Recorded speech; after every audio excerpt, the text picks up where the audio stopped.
Coming up on Sports Paws, men's basketball celebrated their senior day.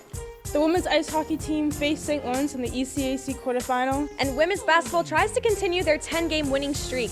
All this and more as Sports Paws starts right now.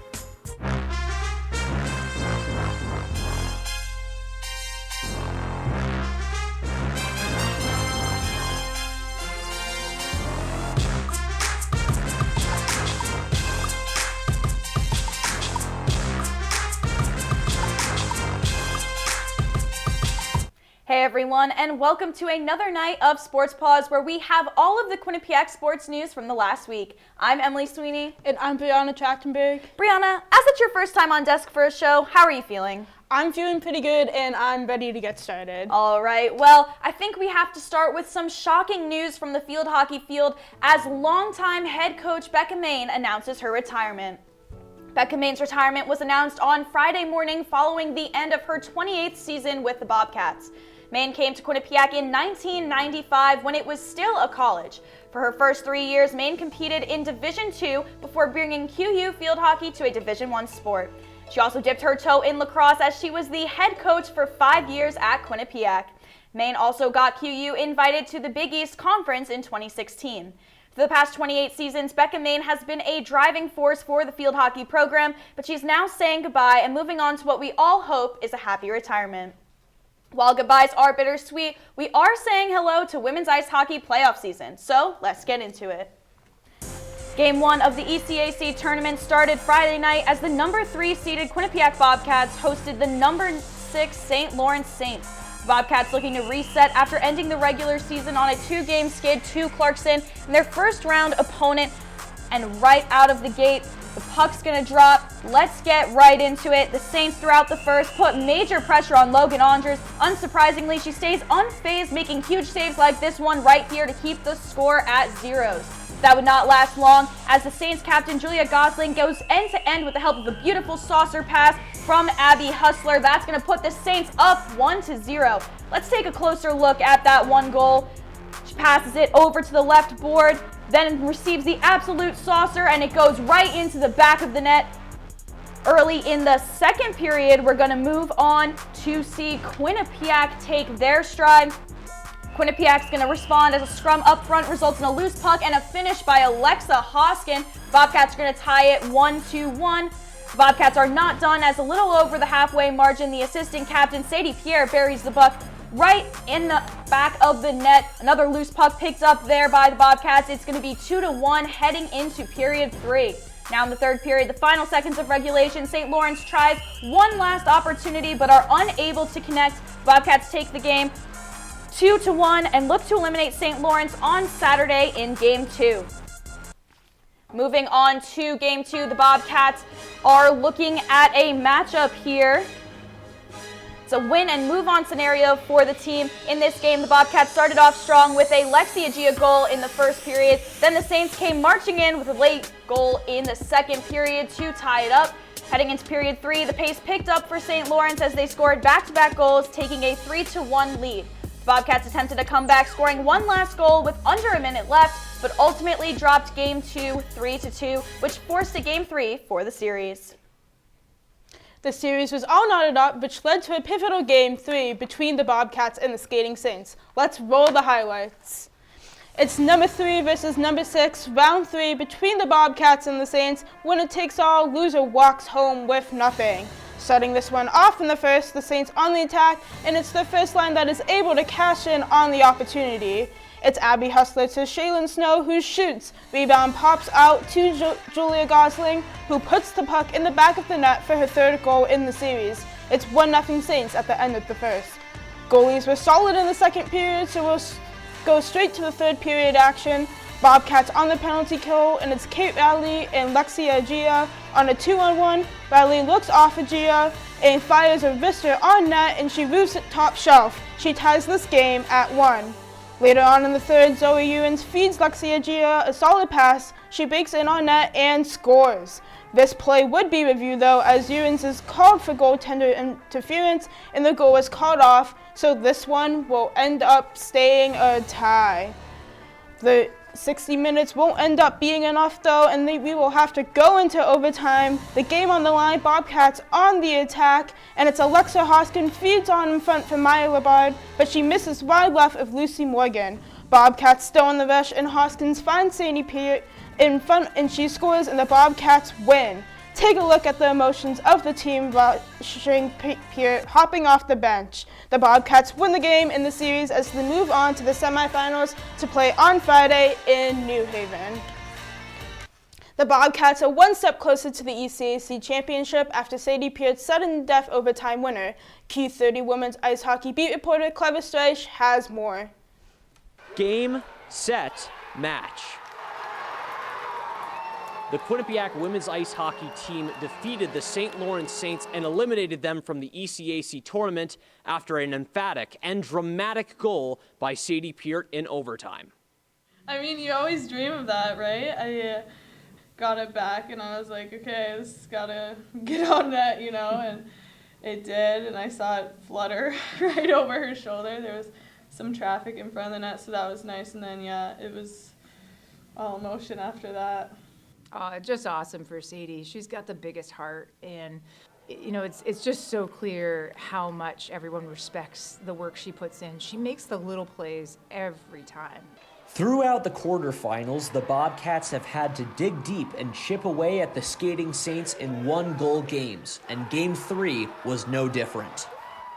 We're clearly just so proud of our group today. They battled so hard, and St. Lawrence is such a hard team to play against, and to be in a game that's that tight in the playoffs in our quarterfinals, it's going to make whoever ends up pushing through with 3 series going to 3 games, pushing through to the NCAA tournament, just battle ready. By going the distance with St. Lawrence and coming out on top in sudden death overtime, the Bobcats feel closer to success and their teammates than ever. I would say that my confidence grew a lot more as I was able to play in these games. It doesn't come without the love and support from my teammates. The passion this team brings, the motivation we all have, the trust we all have in each other, there's no better group I'd want to be with. Perhaps the most touching moment of the night came after the handshake line. Instead of bringing her team back to the locker room, Turner kept her squad together on their home ice.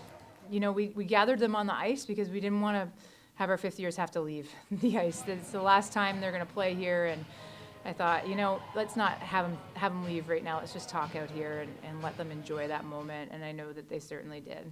The Bobcats tournament run continues next weekend as they face the Colgate Raiders in the ECAC semifinals at Ingalls Rink. Reporting for Q30 Sports, I'm Clever Streich.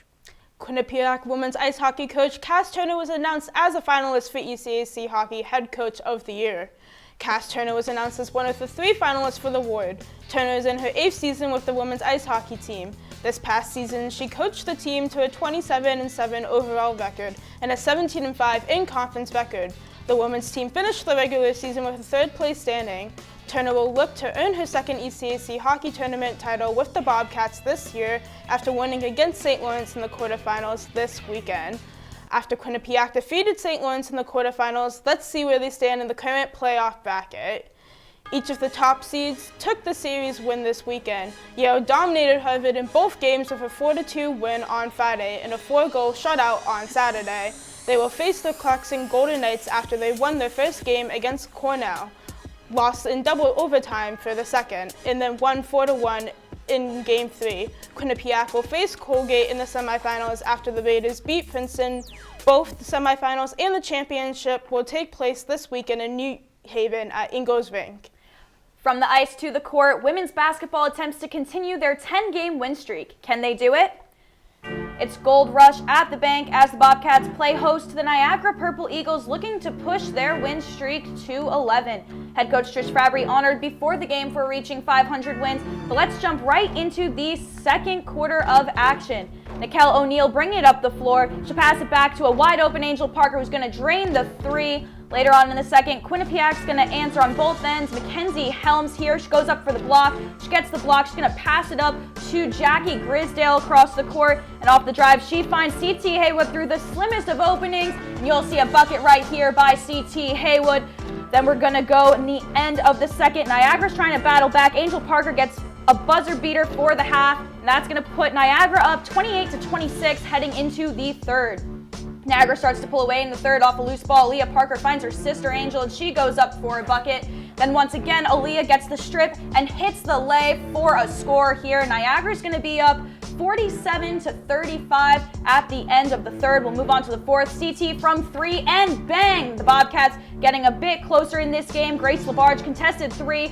First lead for the Bobcats since the second quarter. QU 52, Niagara 51. But Aaliyah Parker's going to take a mid-range and get the shot there. Then CT is going to give up the ball late in the game. The turnover is going to cause Niagara to ice it from the line. They hold off the Bobcats 63-58. Now, after this break in the winning streak for the Bobcats, they look to get back on track in their away game against Siena. The Bobcats showed their tenacity and strength in this matchup against Siena as they got off to a hot start with a 9-2 lead, forcing Siena to take an early timeout. The Bobcats maintained their early lead throughout each quarter of action. Three different Bobcats reached a double-digit point total for the team in this game, with Mary Baskerville getting 16, Rose Caverly tallying 13, and Mackenzie DeWeese having 12. Coach Fabry and her squad added another win to their regular season as they defeated Siena 69-52 and improved their record to 15-4 in the MAC. With both a win and a loss on the week for the women's basketball team, where did they land in the rankings? The Bobcats maintained their second place spot in the rankings with their level weekend. Iona remains on top as they clinched both the first round bye and regular season champion title this week. In third place, Niagara's going to take it with a MAC record of 14-4 after their win against the Bobcats to round out the top three. And then in fourth and fifth in the MAC are Siena and Fairfield, who are a bit lower in wins as Siena has an 11-7 record and Fairfield is 10-8. Now, Brianna, I think it's time we take a quick break. Yeah, I'm with you, but stay tuned because after the break, we have some men's basketball and hockey action. We'll be right back.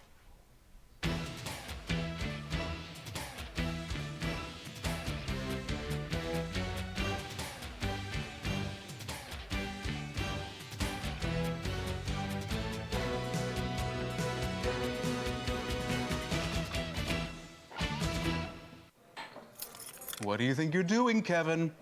Was just gonna drive home.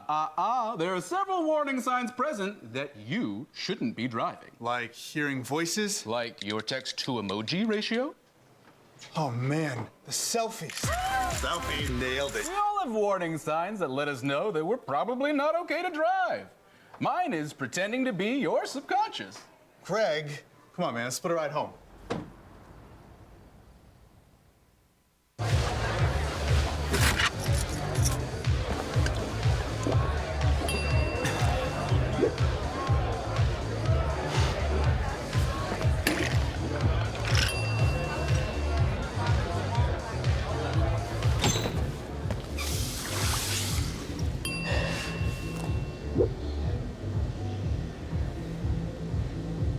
If you need to do something to feel okay to drive, you're not okay to drive.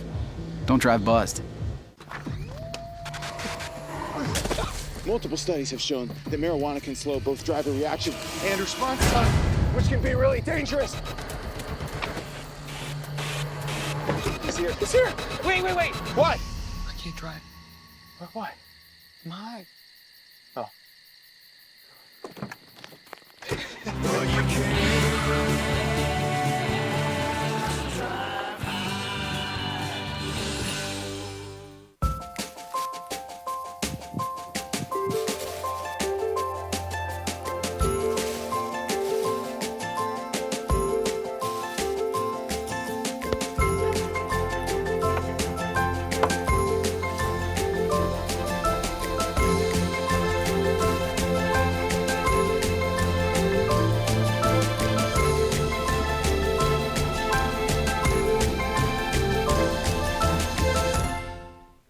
Welcome back to Sports Paws. This weekend, the men's basketball team celebrated Senior Day against Manhattan. Let's roll the highlights.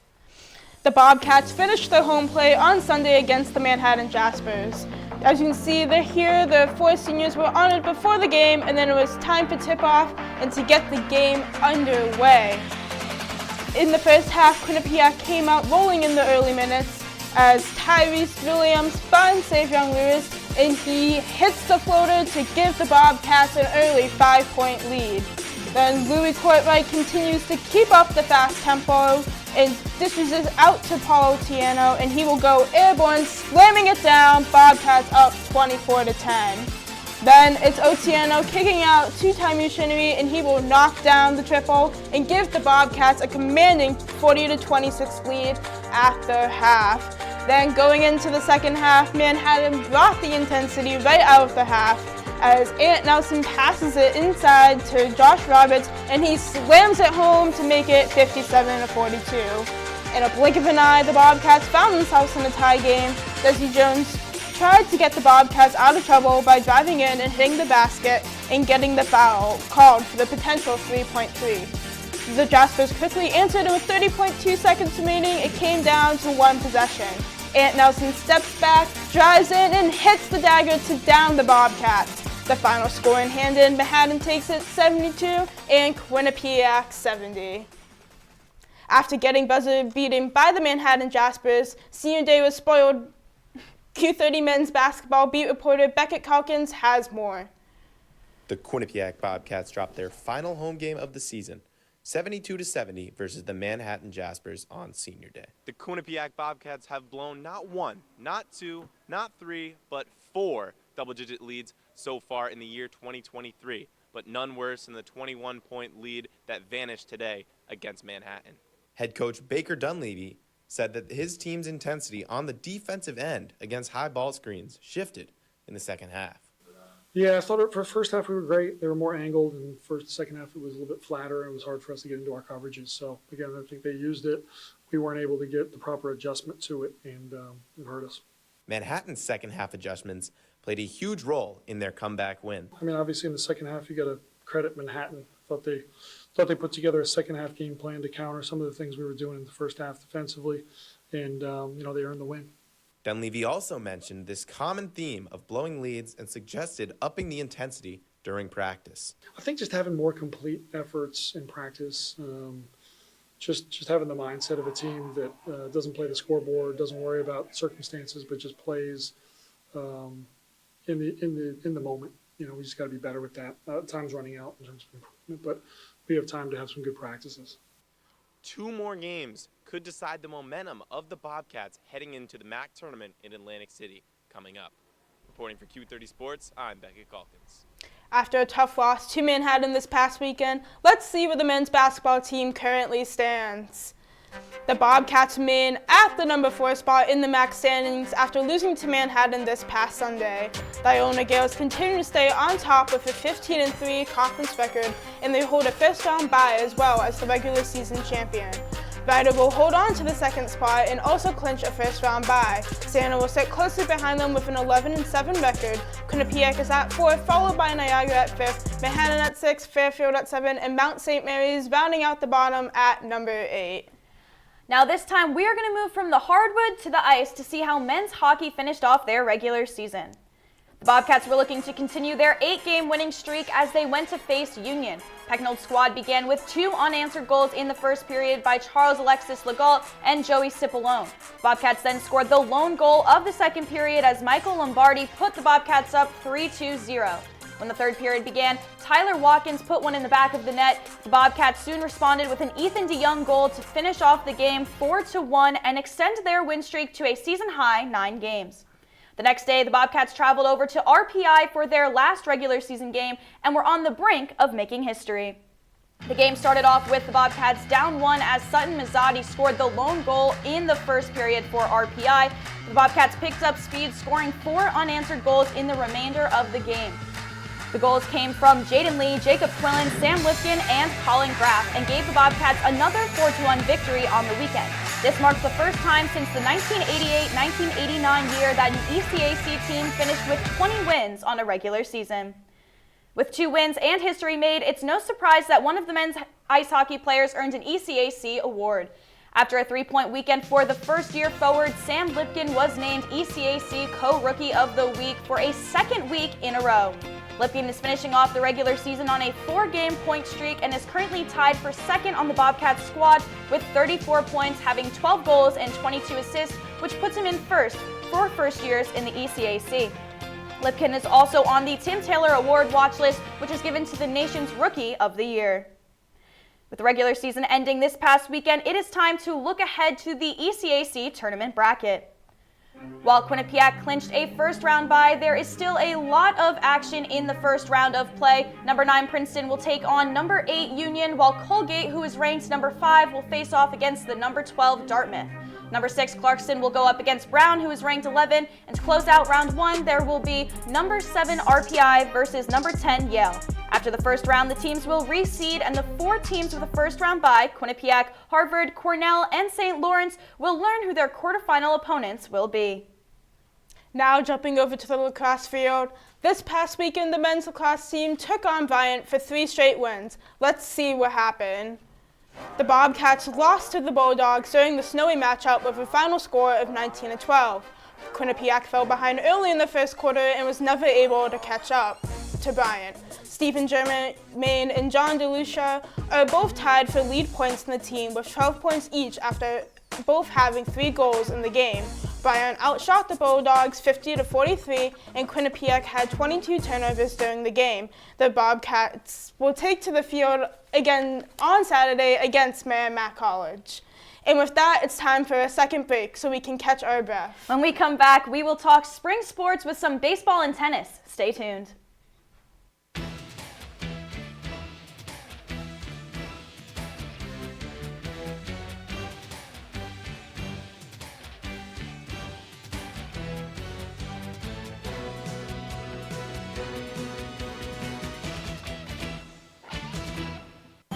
Meet the scan, a simple procedure whose mission is to detect lung cancer early.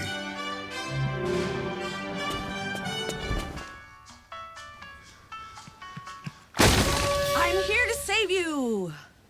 But I feel fine. That's great, but you may still be at high risk for lung cancer. Oh man, that's a new fence. If you smoke, early detection could save your life. Learn more at savedbythescan.org. I think it's just vapor with flavor. It won't hurt my kid like cigarettes, right? Vaping is safer than smoking, isn't it?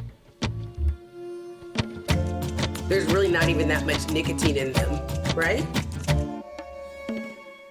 My kid? My kid knows it's dangerous. Get your head out of the cloud. Today, nearly 8,000 kids will start vaping, maybe even yours. Learn about the dangers at talkaboutvaping.org.